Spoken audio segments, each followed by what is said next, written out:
The first topic within materials recovery we'll look at is source-separated recycling.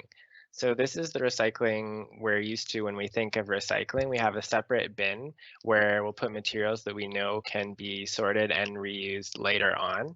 And within this source separation, there's kind of two schools of thought. One is single stream recycling, so just one bin. Everything recyclable goes in this one bin. You know, everything organic has one bin, everything residual has one bin. Why not just have one bin for everything recyclable? This is easier to collect. You need to do less routes or have a truck with fewer containers, but it invites more contamination because it's just kind of what if it's recyclable, throw it in there. So you don't have to think too much about this system, which is both its advantage and its disadvantage. The other possible system, and this was referenced to in the radio interview, is multi-stream recycling. So in the interview, they said, oh, there used to be 5 streams in some places in Ontario. Now it's 1 or maybe 2. In Waterloo, we have 2, but they'll pick up 1 if there's just 1. And the advantage of doing more sorting at the beginning is you have to be more mindful about what you're putting where, and it's less likely that the material at the end will be contaminated. Also, when we look at the materials recovery facilities, the more materials you have to separate out from each other, the harder that's going to be. So the more separation that the consumer can do, then the less will have to be done at the facility to get it to a state where it can be marketed. Theoretically, a multi-stream system is a little bit more cumbersome to operate just because you have to manage all the different streams.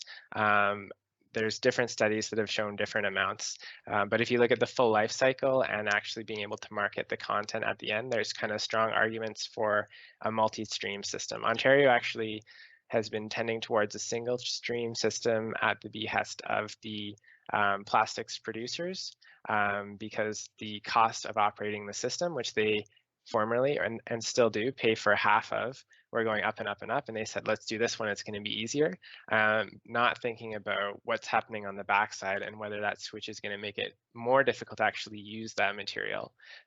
So our big change with extended producer responsibility, now they're in charge of 100%. So we'll see if they stick with the single stream and say, you know, this is the most effective way, or switch to multi-stream now that they're responsible for actually beneficially reusing that material that's going to be recovered. On screen are some examples of the cost and contamination levels of single versus dual stream recycling. So single stream systems in this data that was collected showed a 20% increase in the tonnage collected. So they've got more people putting stuff in, but a net decrease of 12.2% in what was actually recycled because that material ended up being more highly contaminated. In the figure furthest to the right, you can see the contamination rates for single stream versus dual stream versus curbside sort. So that's when the sanitation worker would be going through and sorting for you. So they're kind of a pro at it. And you'll see if you watch in Waterloo, they'll actually do that. If you put a single bin out, they'll have to go through and sort it. And then in the middle is just a comparison of some of the costs. So this is just from one study, but I guess the point at the end of the day is that the jury's kind of out on which actually costs less round trip. So we'll have to see how things change, especially with EPR coming up, what ends up being the winner in Ontario and other jurisdictions.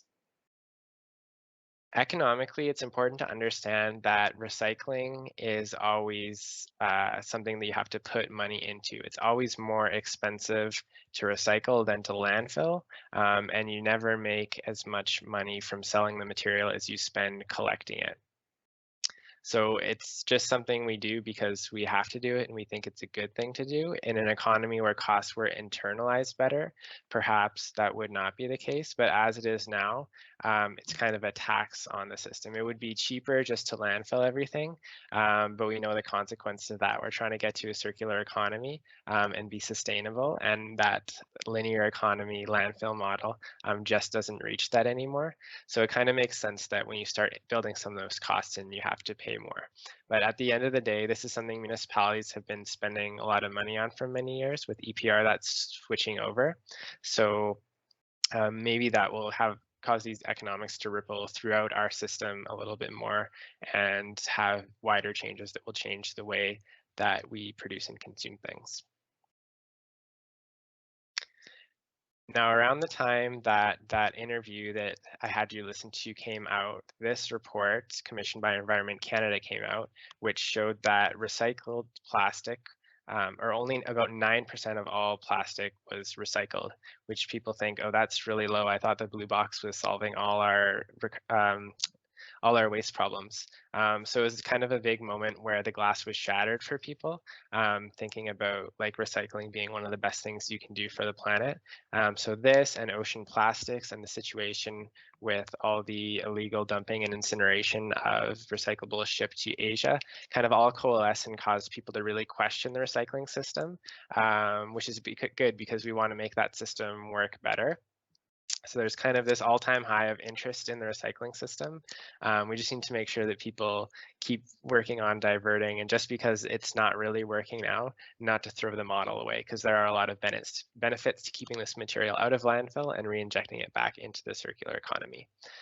Canada is currently throwing out about $7.8 billion worth of material just because we don't have the systems in place to get that material back into the economy. And I'll link this report. It's got some really, really interesting data to look through.